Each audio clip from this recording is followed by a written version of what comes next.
Hi there, Kishway Mechanic here. Without further ado, cheers to you. Today we're going to be doing a fuel pump change on a 2015 XM. And I guess let's get to it. I've never done this before, so bear with me. First, we're going to have to take off basically the cluster headlight. We're going to take all this plastic off and this as well to get at the fuel pump, which is located on the front side of the fuel tank, I believe anyways. And I'm just going to start by any of these Torx that you see. They're all going to have to get taken out. There's some behind here for the headlight. And then there's also a couple behind these little windows that have to get removed as well. The air box here is there's a little sensor here for your air box or your air that's gonna have to get unplugged. This is just a tab, flips up, and you can rotate it and twist, pull it, it comes right off, and then it can come off that way. And I believe there is a couple, or just this one right here. This little hose has to get unplugged as well. And yeah, I'm gonna get to it. I'm gonna put the phone down. These guys, you can kind of just get a flat blade screwdriver behind the right side and they pull out to the front. As you can see, there's just little sliding tabs that kind of lock in place. So we're gonna have to take out that screw as well on both sides, two of these. I should note the longer of these screws go in here because they connect a few different plastics.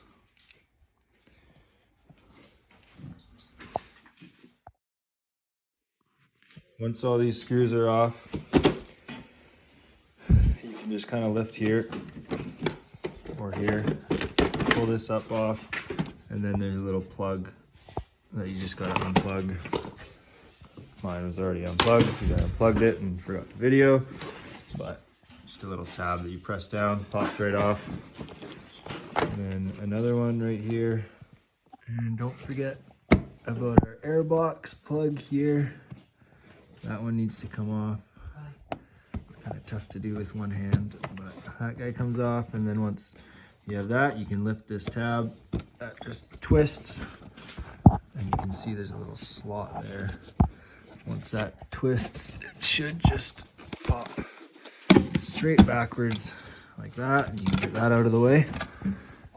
And we don't want to forget about our little hose right here. That is easier to pull, I find, from here instead.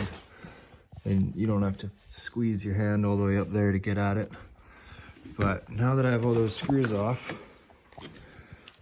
it should, if I remember correctly, yeah, something just like that.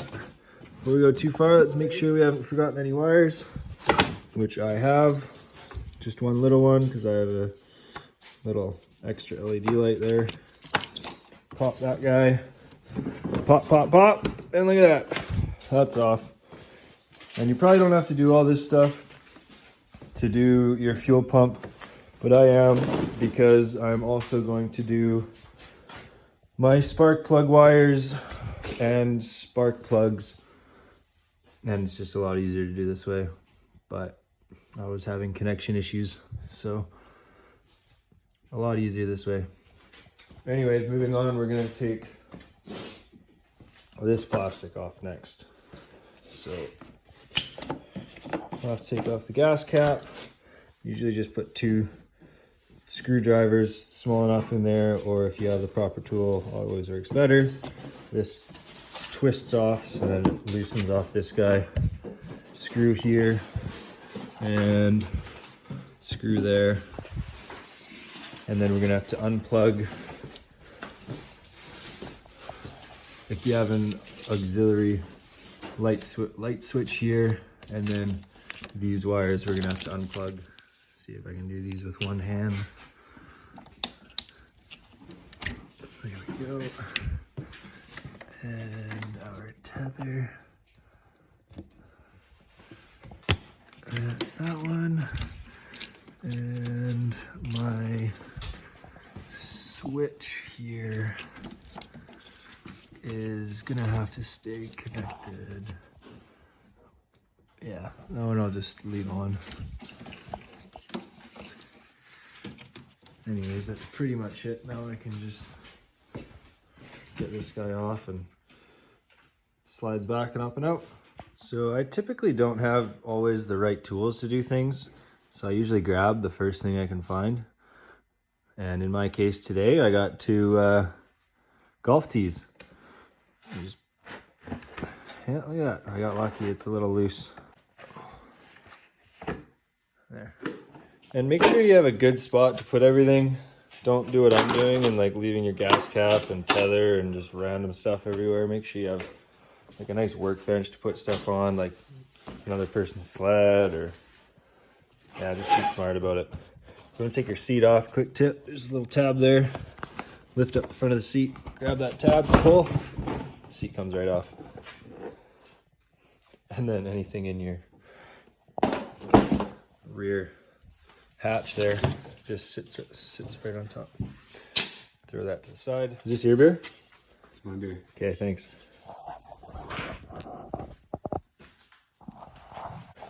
Under here, under the frame, that's where this plastic gets clipped in.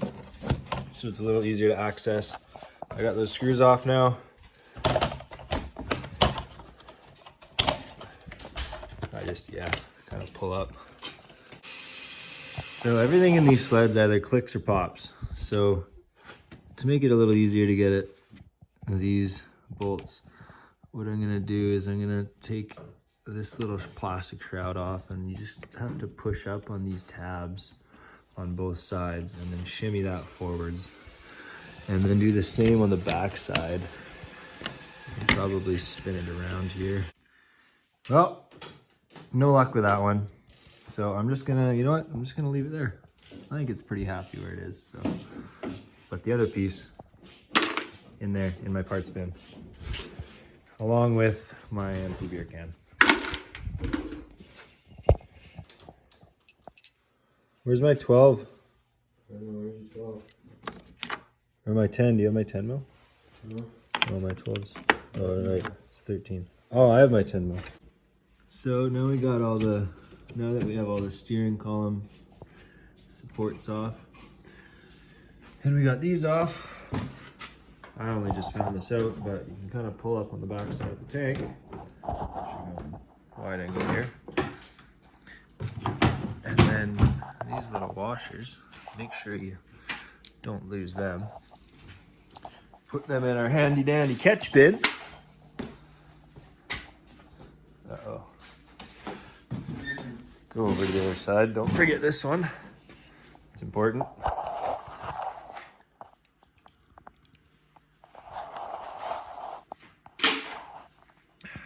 Once that's off,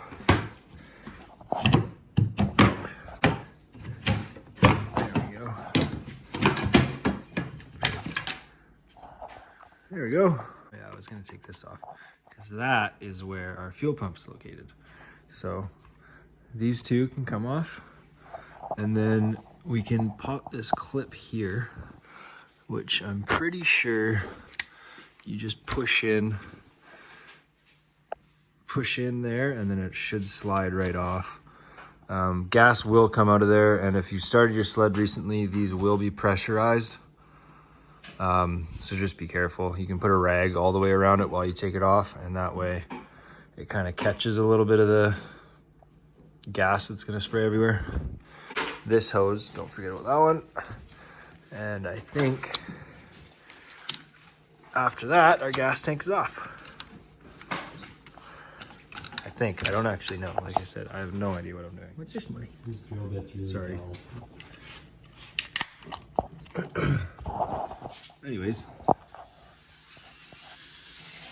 you get these two screws out. You just give it a nice grab and pull. Another one just pops right out. Let's see if I can do this here. I'm gonna put a rag around there, press in that tab like I said, and then look at that. So now that we have this off, the tank you can slide it backwards a little bit, as you can see here. It's not this gray clip. There's a little tab behind there. And that one is the one that you can press on, it pops. Another one pops off. And then there's another fuel line here that goes right to our fuel injectors. Just like that. If I'm not mistaken. Cheers.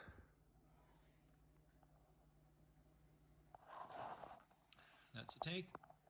Off.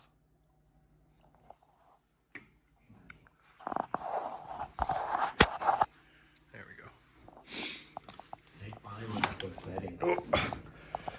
And if you were smart, unlike me, you probably would have siphoned your tank first.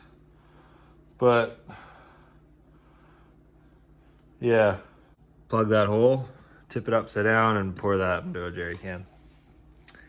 Yeah, I'm gonna do that now. So there's the tank off. Now, note where these marks are, because the orientation of this fuel sending unit determines how your gas tank level float is sitting, and if you have that off to the side, well, it's not going to give you accurate readings. Well, my golf tees didn't work too hot, so 2 Allen keys, long extension. Sweet, there you can see there's the sending unit in all its glory. Fuel pumps inside this canister. So make sure you have a nice clean workbench that's not totally scattered like this, but I took off this little screen, set that aside, and then we can slide off this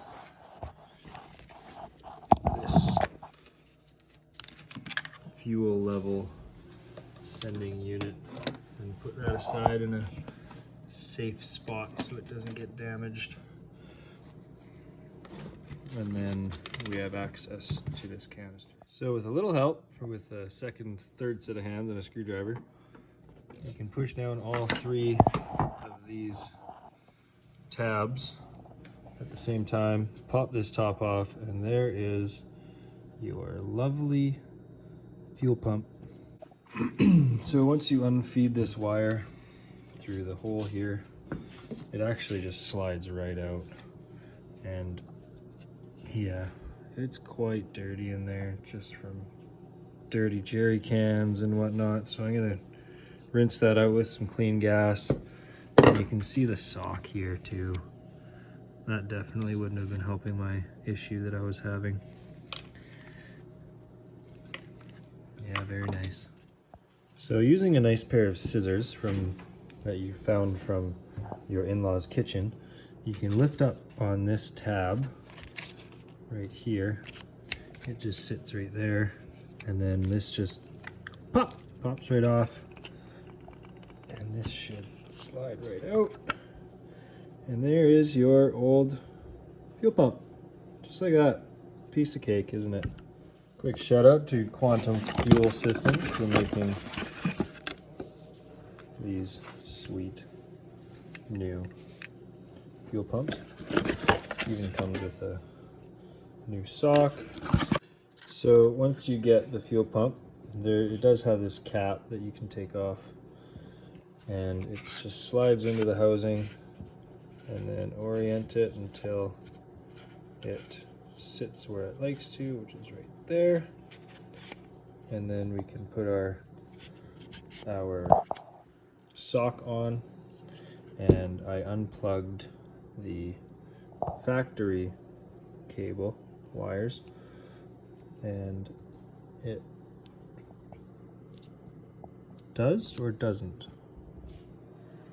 Should clip in. Oh, looks like from the factory this one tab cable a little bent, so I'm going to just straighten that out, clip this on, So the new fuel pump also comes with this rubber piece. I had absolutely no idea where it went, but then I was just looking at it and it looks like it replaces this little rubber sleeve here.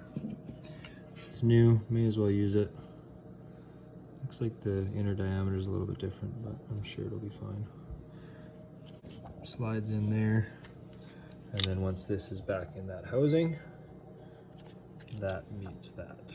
So it was a little finicky to get that sock to fit just because it's a little bit of a different style, but if you squeeze it up in between those 3 location tabs, I guess you could call them, then you can kind of shimmy it in and it fits nicely.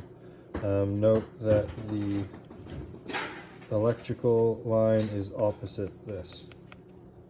So next step would be to feed this wire back up through the hole that we took it out of, feed this hose through here, and then line up the, I guess the pump out to our new grommet, I'll call it here, and this hose there is going to go into that hole there, and we'll clip it back together. I did find it a little easier to put that rubber grommet on the pump itself before sliding the 2 pieces together.